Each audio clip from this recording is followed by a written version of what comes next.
study session to order, and let the record show that everyone present except Chris.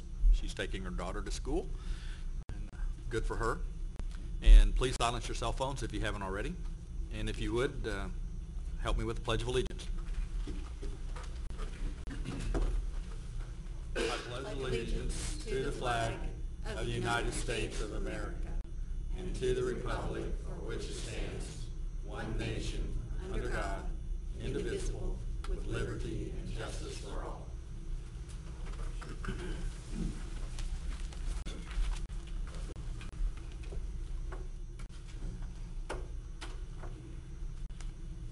Moving on to comments from the public.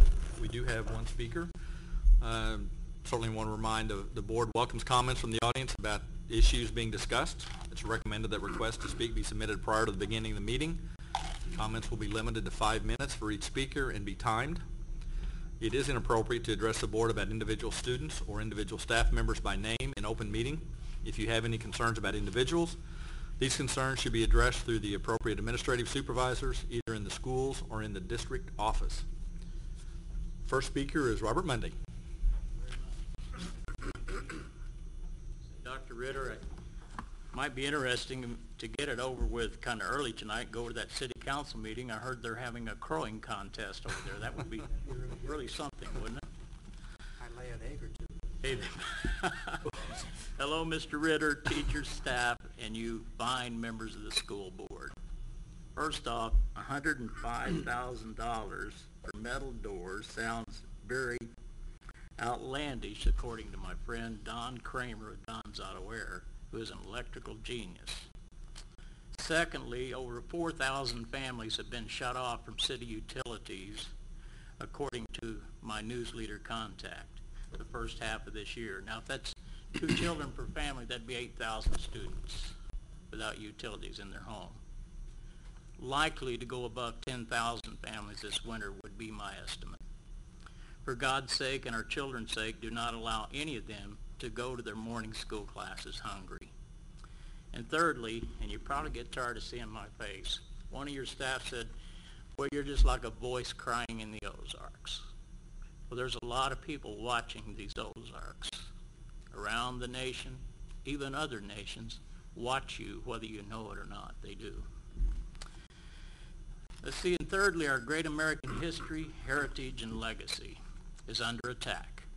History revisionists are rewriting our great American Christian history to destroy the mandates and documented quotes by truly great Americans and the absolute truths our founding fathers' dedication to the United States Constitution, Old Glory, the Articles, the First and Second Amendment, and yes, most assuredly, to the Lord of Lords and King of Kings, Jesus Christ. James Madison, our whole civilization is built upon the 10 Commandments of God.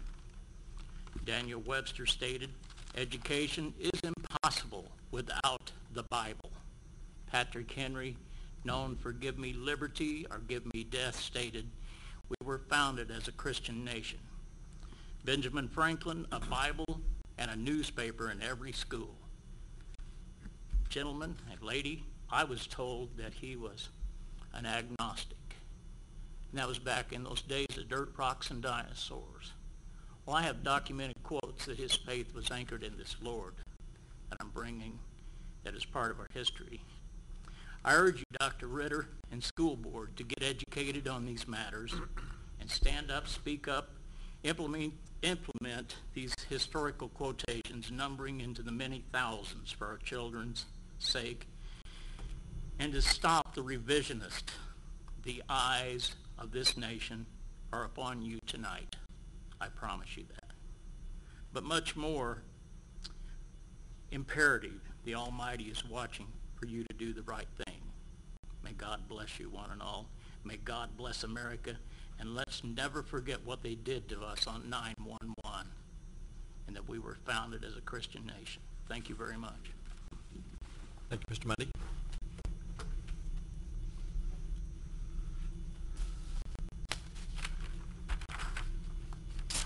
Moving on, strategic discussion. We don't have anything tonight, partly because we have a couple of issues down under the other area that we're going to talk about, legislative and future things that'll probably be more strategic. So we'll move that on and bypass that. We have no informational items, so we'll move right on into action items. Item 4.01, Board Policy FEB. Mr. Childers, Mr. Wendt. Good evening, Mr. President, members of the board, Dr. Ritter. This evening before you is a second reading of Policy FEB. It stands the same as was presented at the last meeting without any additional changes. Questions for Mr. Wendt? Okay, we will take action on that the 21st. Moving on, I guess, second one, FEF, construction contract bidding. And that would be the same as the last. It's the same as was presented at the last meeting with no additional changes. Comments? Okay. Moving on. Ms. Wendt? Yeah. 4.03, revision of board policy EBCD. This is going to get into the alphabet all night. Emergency school closings. Mr. Harrell, please.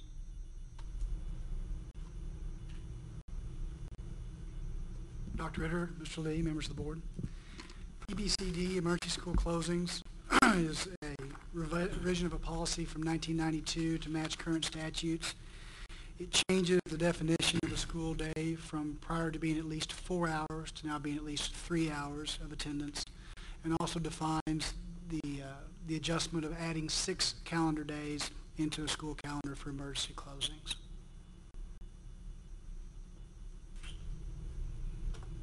Questions for Dr. Harrell?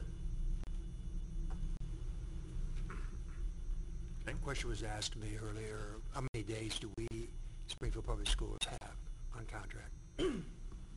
We schedule 176 days. We're required to schedule 174 and 1,044 hours. We schedule 176 and 1,134 hours. Thank you. 1134 is what you said? 1134. You were right. I'm not going to gloat about that. Thank you. Okay, moving on, item 4.04, revision of board policy IC, school year and school calendar. Mr. Harrell. It's actually a revision of 2 policies, policy IC and policy ID. Prior to this developed policy, IC stood for the school calendar, and the school day was defined by ID. We combined those 2 into one. The regular changes outlined in attachment A would align the district's procedure with state law and the current practice of scheduling makeup days in school calendar, as well as the protocol for making up those days. So again, this goes back to the 6 days of inclement weather and the emergency. It's actually in 2 different locations, as well as defining our school day, which is set by the superintendent and board. Question for Dr. Harrell on board policy IC. If none, we'll vote on the 21st. Moving on, 4.05, revision of the board policy JECG, dual enrollment and dual credits. Dr. Harrell also. All right. Again, this is a revision of a policy from 1992. The current policy only includes information pertaining to dual enrollment, where the high school seniors take courses on a college campus for a portion of the day. It did not include information pertaining to dual credit, where a high school junior or senior could take college courses taught by an adjunct professor on high school campuses. So this is aligning policy with practices that we have within the district. Questions for Dr. Harrell? I do have one. When we talk about a certified adjunct professor, does that mean they are teaching at the university currently, or they have the qualifications, or how is that defined? I mean, I know I've been an adjunct faculty. I know what that means, but I didn't know if that was the same for the high school teachers. Do they have to be teaching at college or have taught, or how's that defined? Yes, they're recognized by the university as an instructor, and during the time that they're teaching the class at the high school itself, they're actually recognized as an instructor at the college at the same time.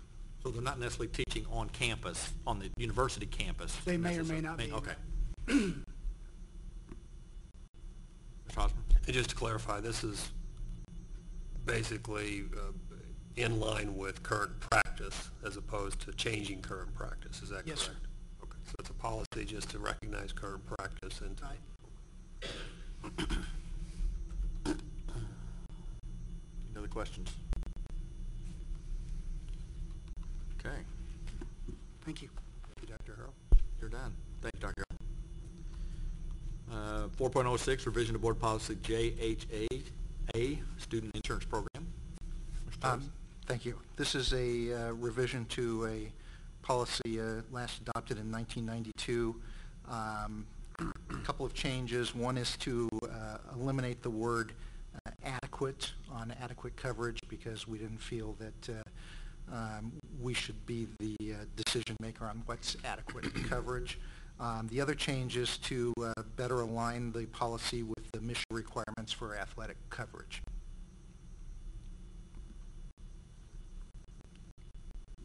Questions for Mr. Chodes? Thank you. Thank you, Mr. Chodes.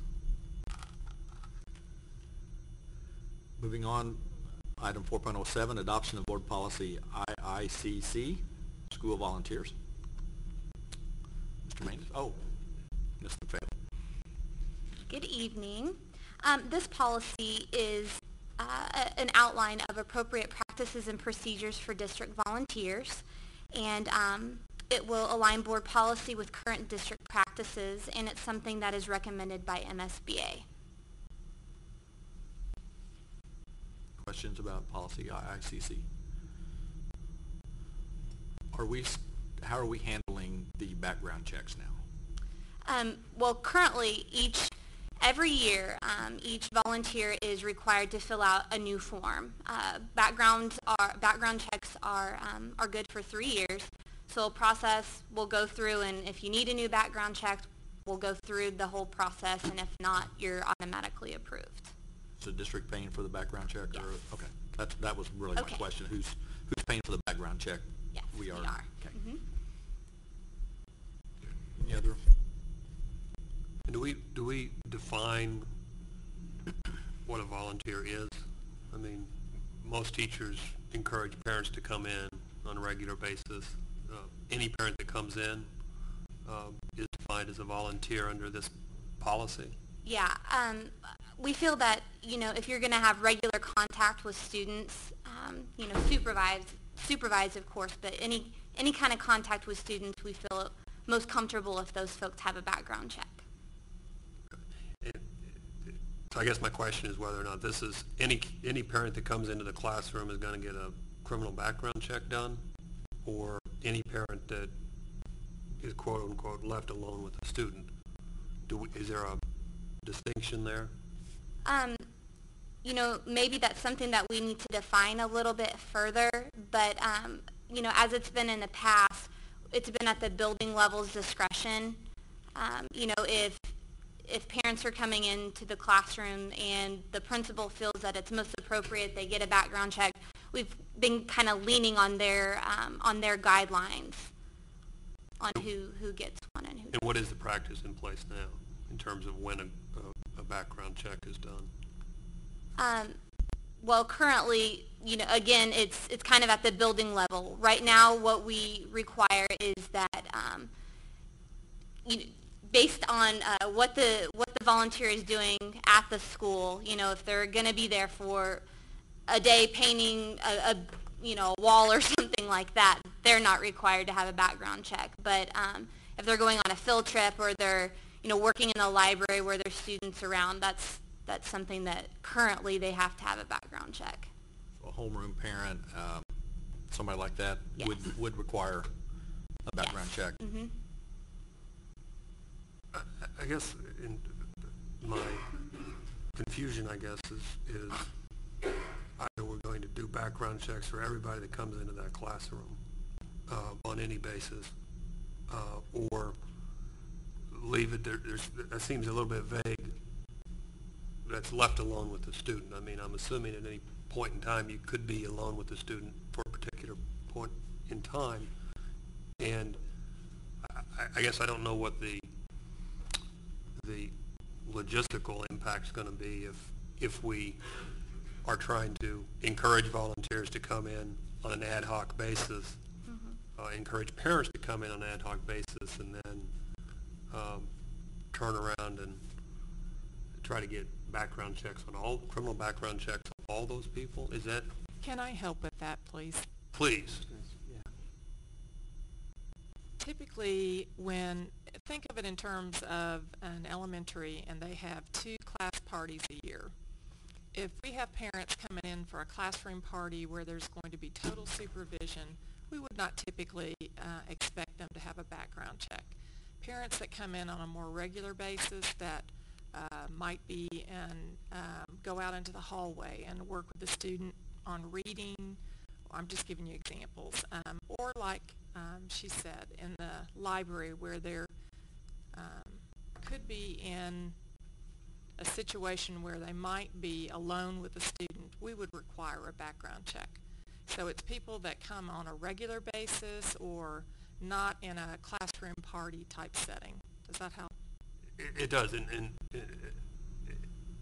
are we putting the onus then on the teacher to make that distinction between which parent is a volunteer that may be alone with the student, and Actually, which parent is a volunteer that's...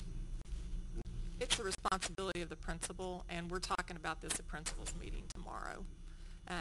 It really will always ultimately be the responsibility of the principal. If teachers have any questions, we're going to have the principals talk to the teachers, and if they have any concerns or questions, they can contact Mark Manus's office, or they can contact their principal, so that responsibility would be on someone in a more supervisory role. I mean, I guess my feeling is that it sounds like a good idea, but the practice of making that decision and at the same time trying to encourage as much parental involvement as we can in these schools, which I think we all would like to see, and not putting a damper on that, I think would be my concerns. I think the bottom line is basically parents alone with kids. That's pretty much the bottom line. That's what I was hearing you say. And it's as for well. the protection of the parent as well as the protection of the students.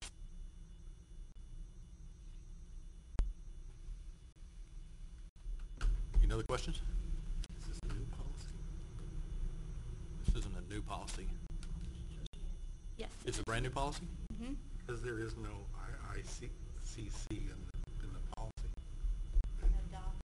My mistake. Okay. Oh, thank you. I didn't read the adoption part of it. Okay. Any other questions?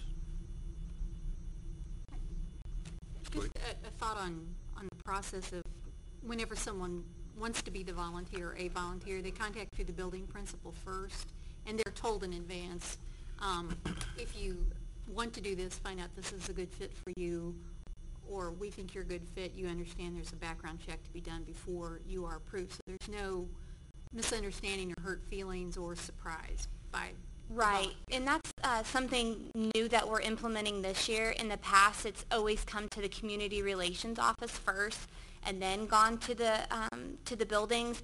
But in an effort to, effectively use our resources, we're asking that the buildings approve those volunteers in advance, and it's, their responsibility to get in touch with all volunteers that turn in forms, saying, yes, we're able to use your services, or right now there's not a place for you. And what is the turnaround time now in the background checks? Between a week and 2 weeks, 7 to 14 days.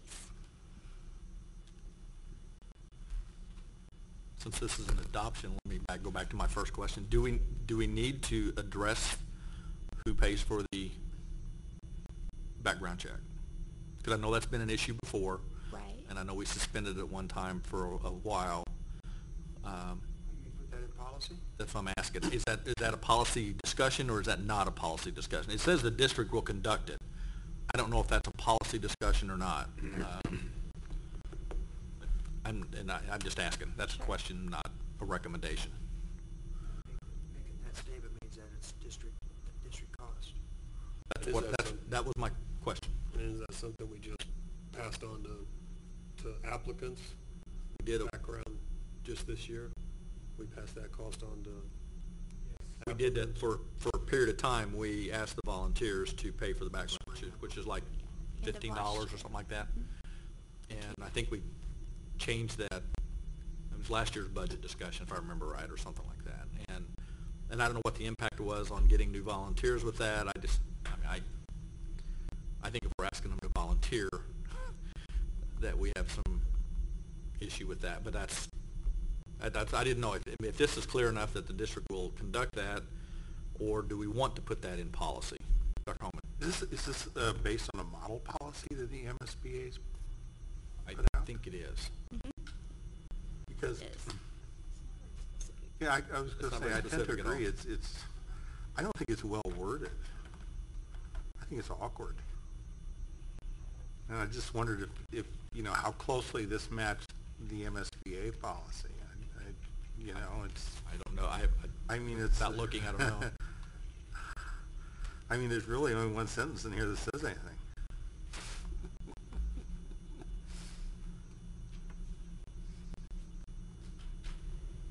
Well, I would even go back to the discussion of the cost, and again, not knowing the fiscal impact to it, but,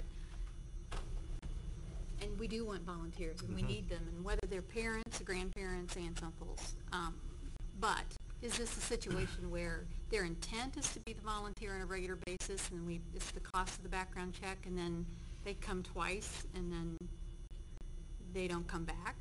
I mean, again, small cost maybe for great benefit, but I would be interested to know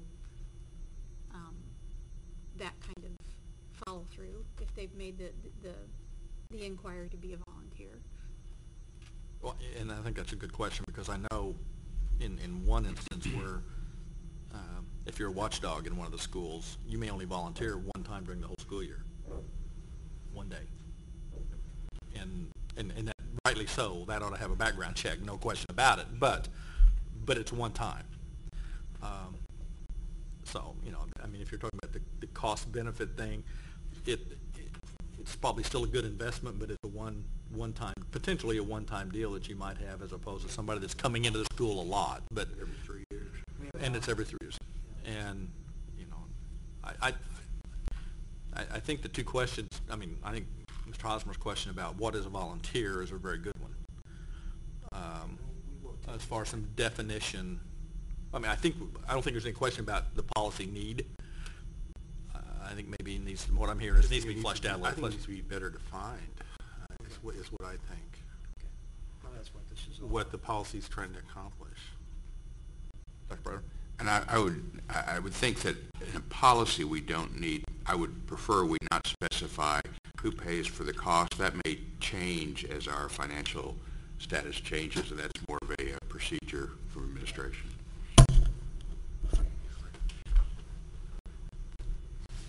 Administration come back with some more clarification, some more detail. Great. Good discussion.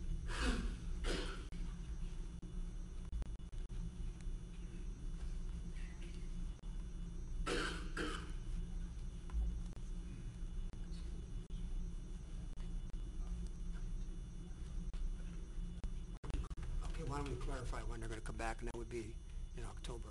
Okay, that's what I was going to, why don't you tell us when you want to do that? October study session? Right.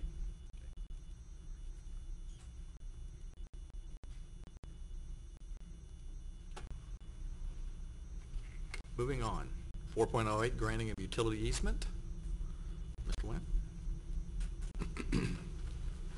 Yes, this item before you is for the granting of a utility easement on 2814 North Fremont Avenue. That's by Fremont Elementary. This is a standard utility easement that you see all the time. With the granting of this easement, the district will receive the sum of $120, and it is administration's recommendation that the board approves the granting of this easement. Questions for Mr. Wynn?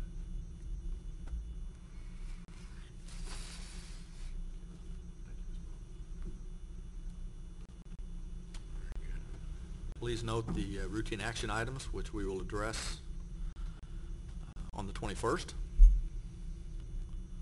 Moving on to comments from the board, legislative update. Anyone? I see my name there. I'm just waiting if anybody else had anything else.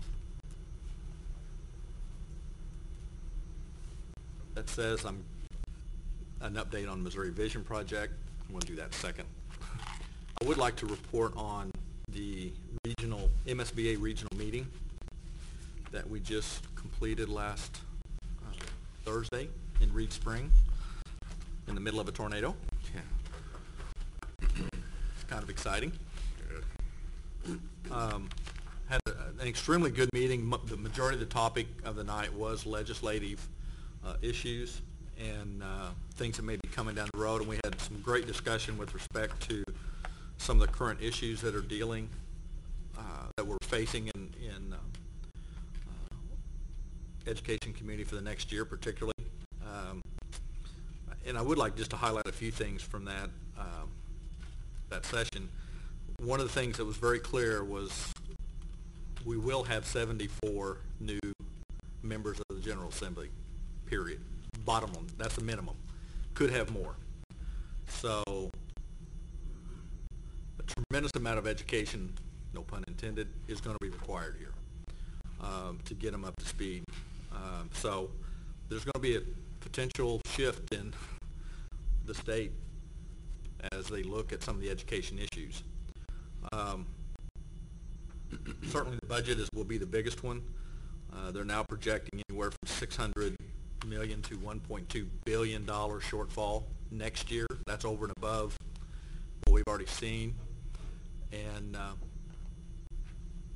the view right now that everybody's kind of concerned about is most of the other departments in the state have taken drastic cuts. Well, we've been cut. I mean, there's no question about cut, but we haven't seen the cuts that some of the other ones, social services and some of them have got hit. There's a real concern that we're the next in the ladder for more, I don't say equitable, it's not the right word, but more cuts because everybody else has done their share. I don't know what'll happen, but that's the concern that was very clear that we need to be diligent about as we go through this. A lot of discussion about, as opposed to cutting, about revenue. The biggest one I guess they talked about a lot was, quote, the sin taxes: alcohol, tobacco, beer, all the different things, of which, I mean, the best example is tobacco. We're the lowest in the nation now for tobacco tax at 17 cents. And the next lowest is Kentucky at 60. Where it will go, who knows? But I mean, that's certainly, there's lots of opportunities. Whether anybody will bring it forward or not, I don't know. Same with internet sales. A lot of discussion about sales tax on internet sales. Some $130 million is lost every year in internet sales, which, I mean, one thing about it is if you get a benefit from buying from the internet, why don't we buy from people in Missouri, rather than on the internet and generate that revenue. And I bring a lot of this up because next month we're going to be talking about legislative priorities. And so this fodder for discussion, and as we address that, and specifically how detailed do we want to get. Tax credits is another one. I'm sure there's going to be some discussion about reduction or elimination of some tax credits, which won't be that will be a difficult decision, I'm sure, a difficult discussion, because there are great tax credits that get return on the dollar, but there's probably some that doesn't. And but some of the other issues that we talked about, open enrollment, we'll be back. We'll have a new chair of the Education Committee who is in favor of open enrollment. In fact, the quote was that would be the first bill passed, is open enrollment bill. And there seems to be a lot more enthusiasm about it in at least the discussions about open enrollment. And I think it's important to note that MSBA does not oppose open enrollment if it's done right.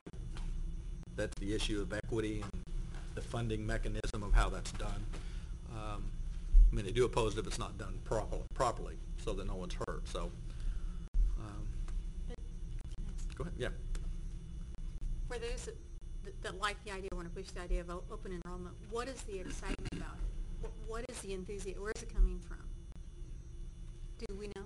Won't cost any money in there. I mean, basically, if they can pass anything that won't cost, they don't have to do anything, I think that's what you'll see up It's just there a this matter year. of passing. Passing something and doing something, so I think it's one of those things that it's not gonna, you know, it's not, as far as they're concerned, it's not a revenue issue. You know, if the child go from one district to another, it's the revenue, so I think that's not the only thing. We just have to, whether that's a positive or negative thing, we've often looked at some of the other mandates that we have that maybe, you know, those are times that they would pass those when there aren't revenue issues, because there's no other reason to get on a One thing about bandwagon. open enrollment in other states when they went, and Arkansas did this, when they went to open enrollment, that almost caused consolidation. It's kind of the first step to consolidation. What happens is people choose, because they're in an uncredited, which by law, by the way, in Missouri, if you're in an uncredited district, you can transfer out. But also the other thing that's driving it is transportation. In other words, where they live much closer to a school in the neighboring district, and so, and really none of that has to do with us. It's mainly your rural, very small rural areas, and that's, I think, where a lot of that is. That's my opinion. I don't know. Well, and certainly more information will come out after this whole lawsuit thing in St. Louis gets That's true. resolved, or if it does get resolved, as far as who pays and who does what. I know that everybody seems like they're suing everybody up there as far as who's supposed to pay for my child to go to another school. And so, but it was a good meeting. I think in your packet that I handed you, there's some good information about some of the tax information about Missouri as far as income tax, and which hasn't changed since 1971. Or sales tax hadn't changed since 1990. I mean, there's a lot of things that are out there that whether they'll make it to the table or see the light of day, I don't know. But it's good information just to know as we do that. Some questions there for candidates and information. So we didn't get into the federal issues at all, but they did provide some information there for you with that. So, oh, Ms. Hosmer, I'm sorry.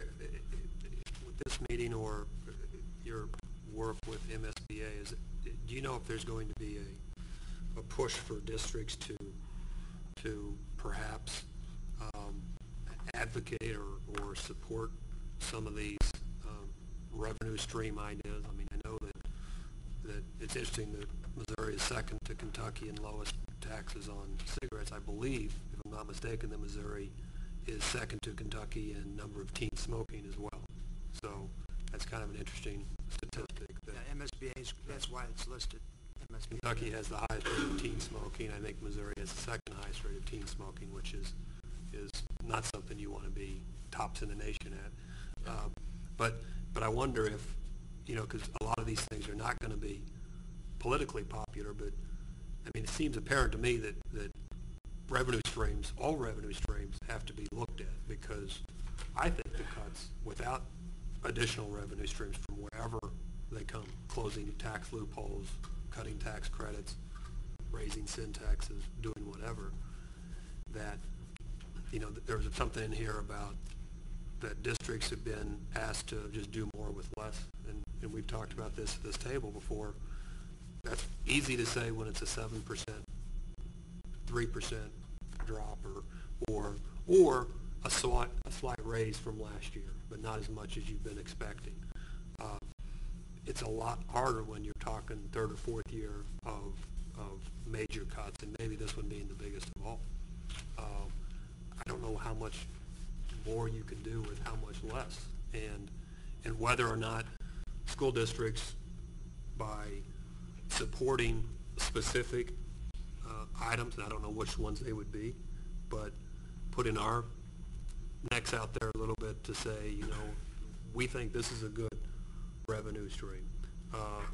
Whether that would provide some cover for some politicians to do what needs to be done, which is try to salvage public school education in the state of Missouri.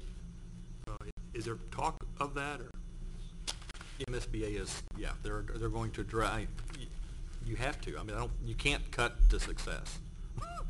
You just can't continue cutting and to be successful. So you got to talk about both sides of the equation. And I think MSBA is going to take that stand that there's got to be revenue sources, new revenue sources to get through this. And I'm not saying this just for education either. It's going to take new revenue sources to get through the whole, for everybody in the state of Missouri, I think. MASA is also taking the same position. They disagree on a couple things, but it's not tied to revenue streams. But I mean, So I think when we talk in October, when we talk in October, that's going to be the agenda we're going to set as far as what the school board is going to recommend, and I'm pretty sure it's going to align really well with MSBA. And I'm going to talk a little bit about the visioning thing project that the state of Missouri is doing too, but kind of in line with that, I think it's one of those things where it's time for MSBA, MASA, or whomever to stand up and specifically say, this is what needs to be done, as opposed to, I'll just say, whine about we don't have enough funding.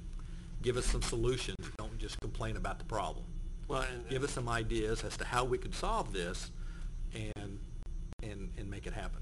and that kind of leads me into the, you know, we talk about our goals as a local board, and whether or not, you know, we need to be a little more specific as opposed to, you know, keep giving us the money we need and don't make us do things you're not going to pay for, which are all good things. But you know, a lot of these things are unpopular. You know, raising taxes on cigarettes is unpopular, and raising taxes on beer is unpopular. But you know, if we make decisions every day about, you know, what gets cut, two good programs, which one gets cut, and I don't know how many more decisions we can make to continue to cut those without You see, Mr. taking a Hosmer, look at revenue streams. I do think that the public also has the same strong feelings about us increasing class sizes, okay, about us freezing salaries, maybe even having to reduce it, whatever. You see, I think there's going to be just a strong feeling that way, so it's going to be interesting, and we'll be in the middle of that political discussion. And so coming October, I think we're going to have to be very clear as to what the board wants to support as far as legislation is concerned. A lot of that's going to be revenue streams, so some of it. Last year, it was just basically, it said funding. Well, we're going to have to be more specific than just saying funding. Next. But segueing on, I think, some of the things that Mr. Hosmer is speaking to, but at the back of this document, it's your talking points. The school nutrition program simply cannot be successful unless school districts providing them have sufficient resources and local authority to administer them effectively. We continue to talk about our nutrition issues along with our obesity issues, along with our health issues. And to me, the idea of somehow intertwining the subject of tobacco use, whether it's cigarettes or chewing tobacco or whatever. And what was the ranking of kids that smoke in Missouri? I mean, what's our? I think we're second in the nation. Be a really good opportunity to try to make all of that make sense together and let people understand why it isn't just about going after additional revenue. It's about the things that we talk about every day, the health costs that we have, and the fact that we care about our kids. That's also medical costs. Well, I know in October is the month we're going to come back in at the study session in October and have good discussion about the legislative priorities, and I hope some of this discussion will come up then, and some of the stuff that we've handed out will be food for that discussion and handy for that. Are there any other legislative issues or legislative comments that y'all want to make? I may, on a federal level, we're starting to, in our conversations with the advocacy group, Mr. procedurally, as well as my conversations with my peers as far as superintendents are concerned. There's a real high level of anxiety regarding the Obama Arnie Duncan agenda, and that basically it is an agenda that is looking at reform as something that hasn't been proven to work. And so we're really starting to get real anxious about that. And so I know Missouri's signing up as far as a consortium with the state, with the assessment. Core standards. Yeah, with the core standards, but also the assessment.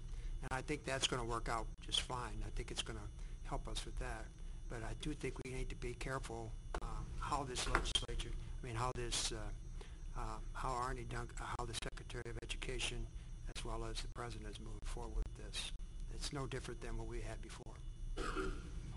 Maybe even worse. So I may say that at this time. Okay. Any other legislative?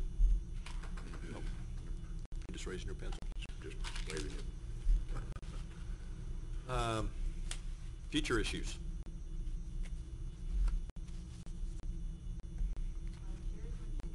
Yeah, I'm getting ready to. I just want to do anything else. Yeah, well, He's switching them.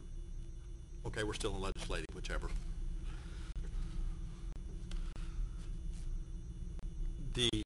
We mentioned at the last meeting about the Missouri Public Education Vision Project, which we talked a little bit sort of in generalities about it. We had our first meeting on the 30th, which Ms. Callan and Dr. Ritter and I participated in.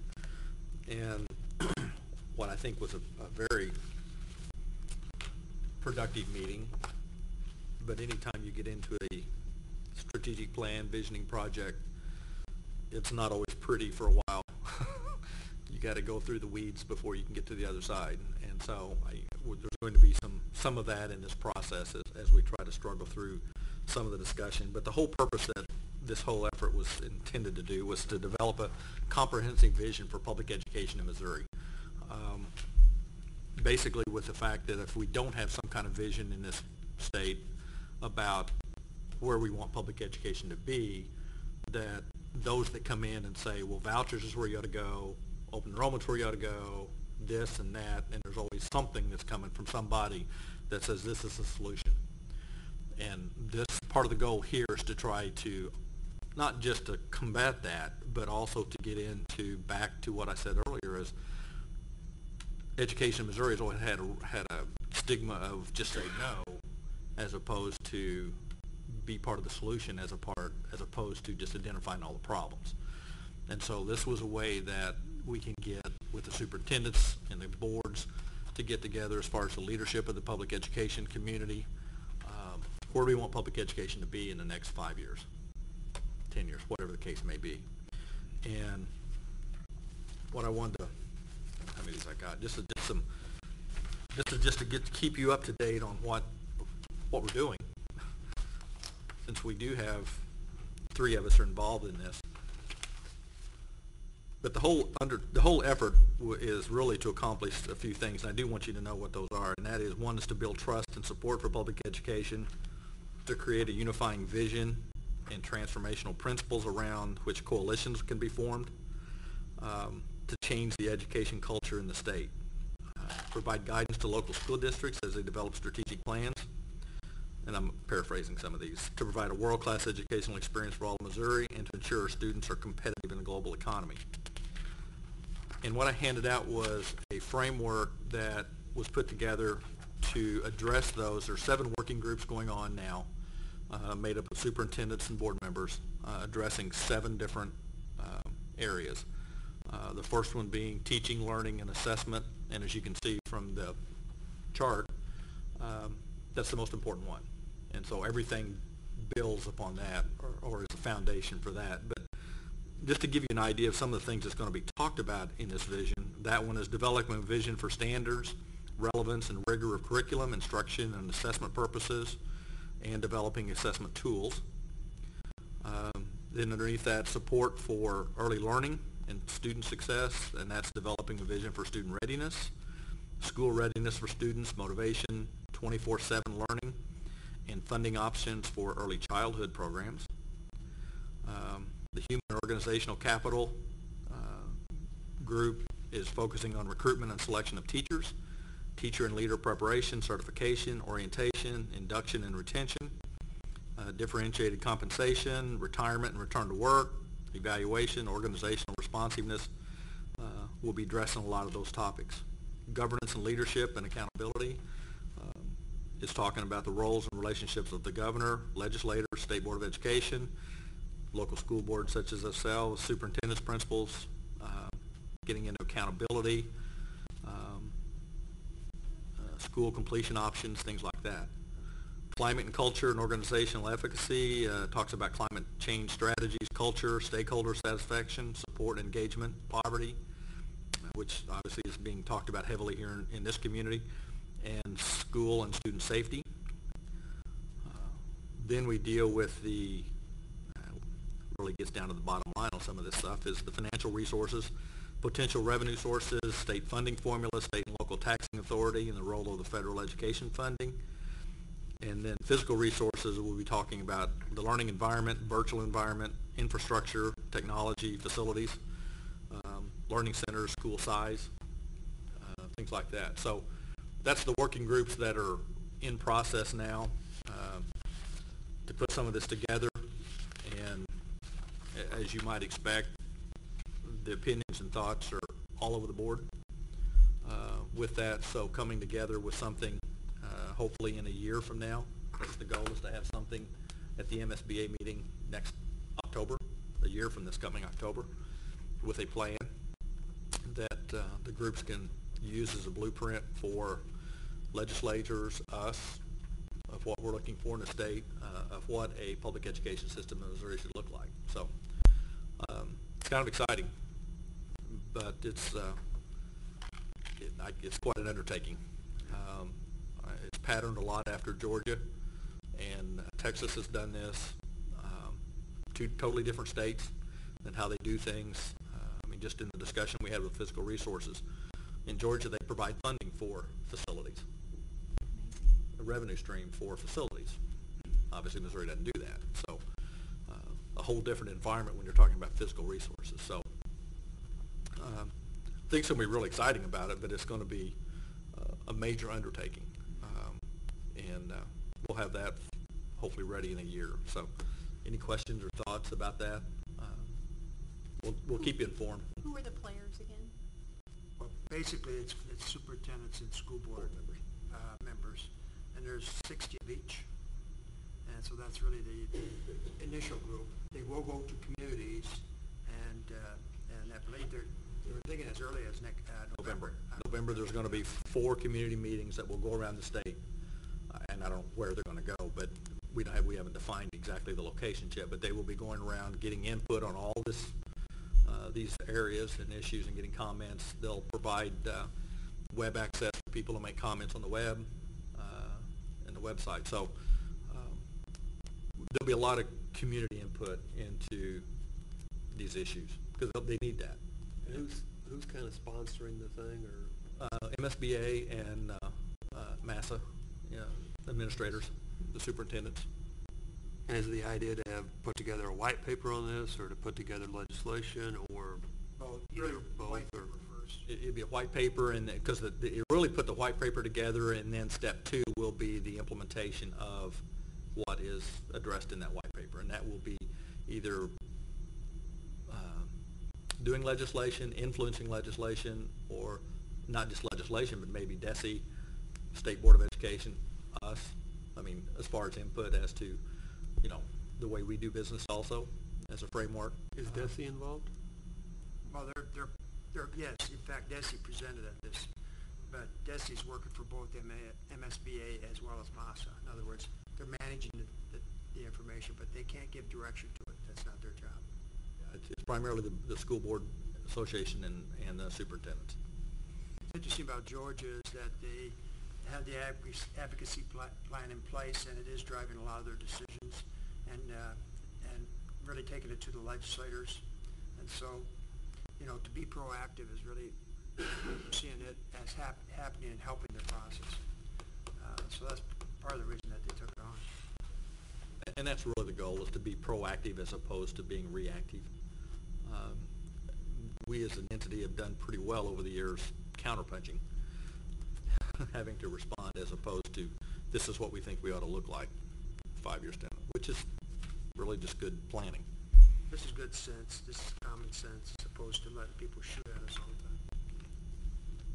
We're not shooting back, we're basically gonna, I mean, it's pretty bold, I think this will be some pretty bold positioning.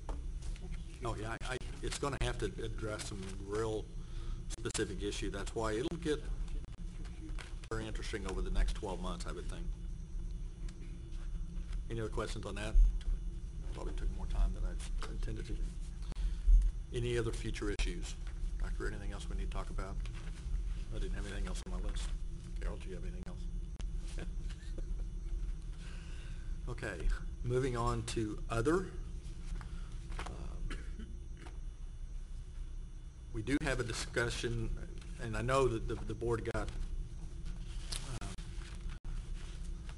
I think there was some confusion, at least I know there was on my part, as far as having board liaisons for certain schools.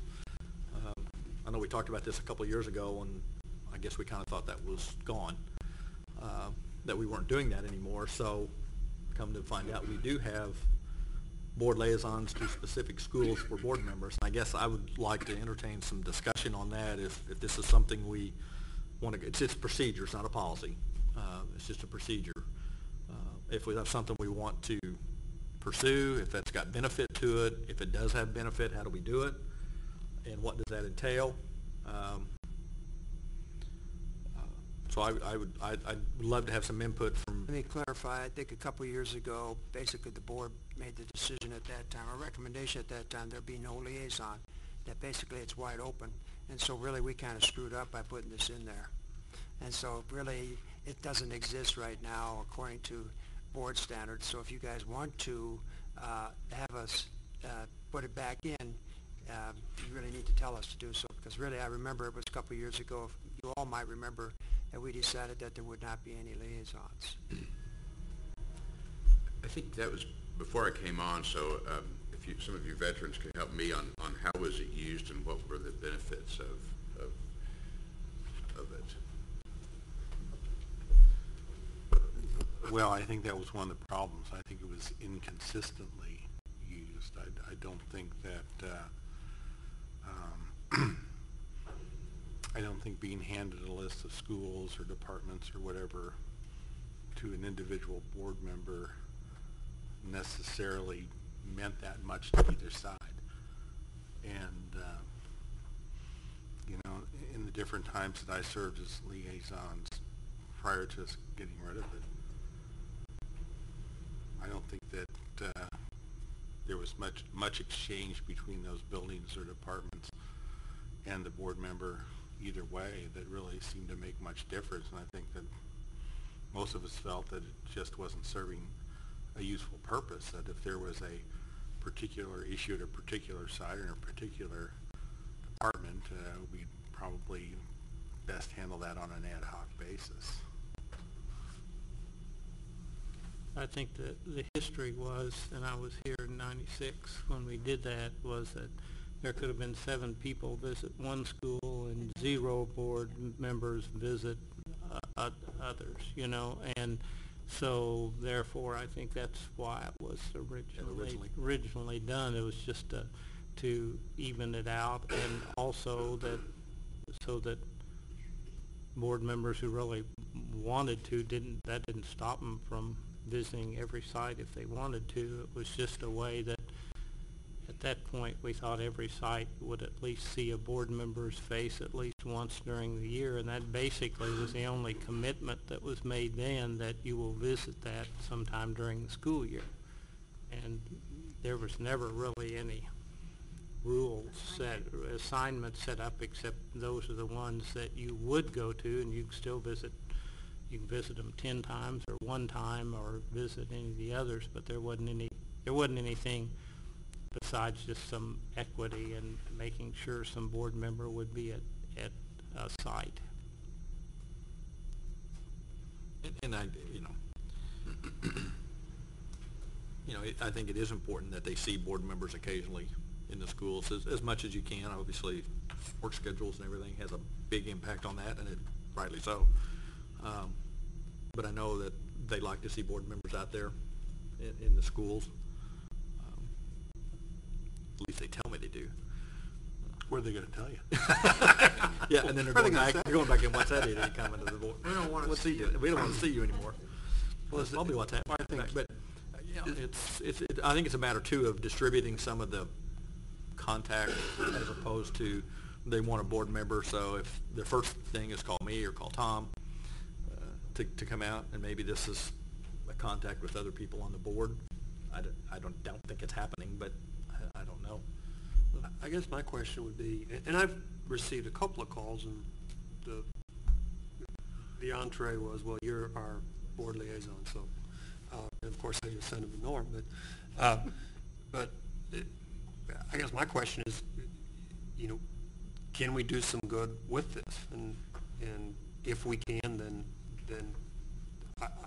I'm all in favor of it, but I think it needs to be, for me anyway, I'd like it to be a little more formal in terms of, maybe these schools having the responsibility of contacting and trying to set something up with me to get out there, and because I kind of I'd like to have that and I'd like to know that I'm doing something that is needed and worthwhile, and as opposed to just having my name as a liaison to a certain school. So if there's a need there, or if we could fashion something, then I think it's a great idea. But as I was looking at this too, and I remember, I think I came on the board about the time we did away with it, and in terms of any real assignment. I look at it, or I don't think of it as being assigned to a school, but the line in here about the board will identify the internal district committees and external community organizations appropriate for board representation. At a time when we are becoming more and more dependent upon the organizations that reach out to our kids who are in most need, and Care to Learn is probably on top of everybody's mind right now. I guess from a board perspective, it's my own fault for not really double checking, but how is it that we are represented or communicate with that group at each school site or at each, and I'm just using this as an example because they're so closely tied to us in the number of children that they've served. Is that the kind of liaison that we might be thinking about as opposed to attachment to a school? Or so in other words, because let's say Care to Learn, basically that connection's made with the counselor at the site and managed all through that, and then that goes through Lloyd, Macklin, and that's how that's all managed. So what you're saying is, what's the board's role in something like that? Possibly, because I think we're going to become more and more dependent on other groups like this to meet some of the needs as we're looking at the certainly at the budgets going forward, and that from the school foundation through Care to Learn, through a lot of even United Way organizations that, and I guess I would be more concerned about what kind of contact points they have with the school. Are we providing all of the communication and contact points that they need in order to provide the services easily and directly? And I don't know if that's a board role, but certainly it's something I think from a board member's perspective that I would like to know more in that regard, if that's a role of a board liaison. Yeah, you have several sites here where you could serve as a liaison and help with that process, no problem at all. You have Central, you have Cowden, you have Holland, so you have a number of schools that you could do that. And so if you were to proceed, it's already in the administrative practices and procedures, so why don't we just go ahead and just honor this year and then have the conversation when we do the practices and procedures. It just got biased this year. I don't know how it got in there. Those of you that were here when it started, was it generated more from the school or from the board? In other words, was the schools looking for board contacts, or was it the board more or less that generated I don't know. I was just curious if the school was confused about what do we do, we'd like the board involved, how do we do it, or is it more did it generate from I think the it board was table? more from the board table of saying we're 7 people and there's, 60 sites, 70, when we started putting besides school sites in there, just what I said, we'll all show up at one building for one thing, and we don't ever show up someplace else, and these schools are saying, how come we never have a board member come by to see what's happening? And I think that's where it evolved, is that we can sit here at this table from now till we decide to leave, but if we never go out in the school building and understand exactly what effect that's having or what issues they're having there, and we expect it all to be filtered through all the channels up through the superintendent to us, and sometimes we don't get exactly what's happening. So you walk through a building one time and they start talking about the programs that are working, or we'll not mention it, but the issue we were talking about before, and they're willing to do that because you're there, as opposed to somebody actually really wanting to pick up a telephone and call you because that's where they are and they feel real comfortable there. So I saw some real positive things happening, but I'm not sure it fits under liaison. I think there's a different name for it. And again, some people, board members, don't really want to do that. They want to do something else. So I think that's okay too. If maybe your schedule, I know at least the 2 people here, that the times that they could get out while the school was actually in session and something happened, it just doesn't work with their job schedule. So they could be doing just what you mentioned, working with some community agencies that are helping supply that. So I think there's a way we can work through it and still make it work for those who want to be there. I hate to see it go away completely because it's just one of those contacts that I think should be valuable to us, but is really valuable to those people in the buildings who seem to be under attack, and they're really doing outstanding jobs. So we need to be there to understand their issues, and sometimes we don't get that unless we're on their turf. I couldn't agree with that anymore, Mr. Renner, because that's exactly what I've seen.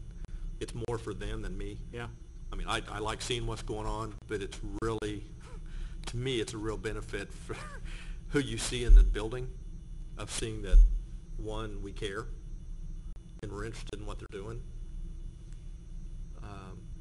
to maybe do nothing more than just listen. And a lot of times that's all the time. I just listen.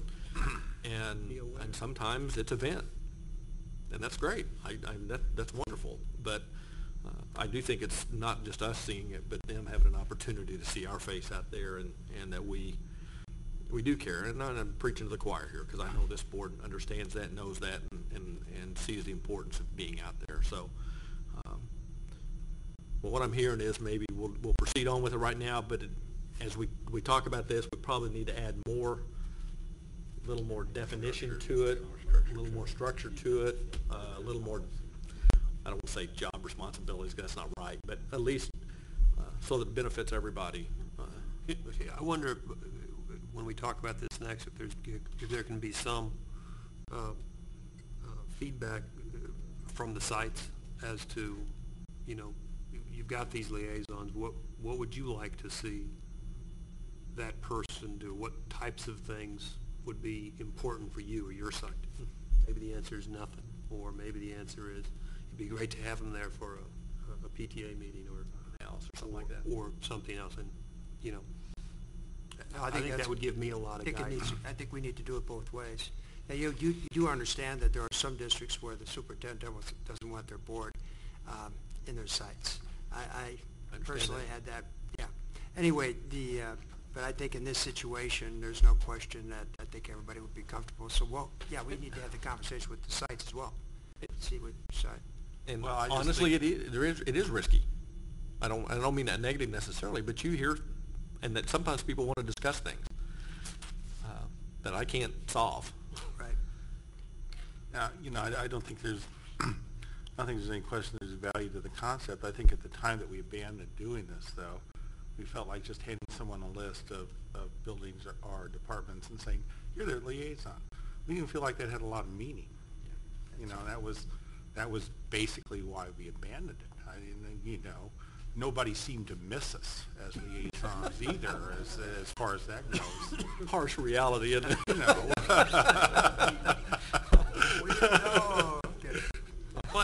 But I think there's also, personally, I don't like to get in there and muck around in a school if I think I'm going to be, taking time away from the more important tasks that they're doing at that school. So I'm, certainly willing to go and be there if it's going to be of use, but I just don't want to start looking through closets and cabinets and, and Walking in classrooms. walking in classrooms and doing that. Be by. Okay. So we can put some more, little meat on that, and I don't know if there's a time frame on that necessarily, but. We'll work on it, Yeah. turn it around ASAP so we get you guys in our schools. Okay. Any other items we need to talk about? Okay.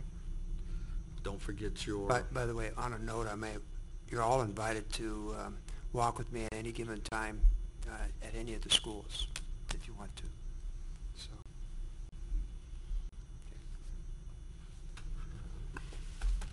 Plus deltas, don't forget that if you have some. With that, we do need to conduct executive session, a brief one. So I would entertain a motion to go into executive session. Motion by Ms. Twitty. Second. Second by Dr. Prater, that the board will conduct an executive session following the meeting to discuss legal matters and negotiations with employee groups as provided in section 610.021, 1 and 9 RSMO. Mr. Hosmer. Aye. Aye. Aye. Aye.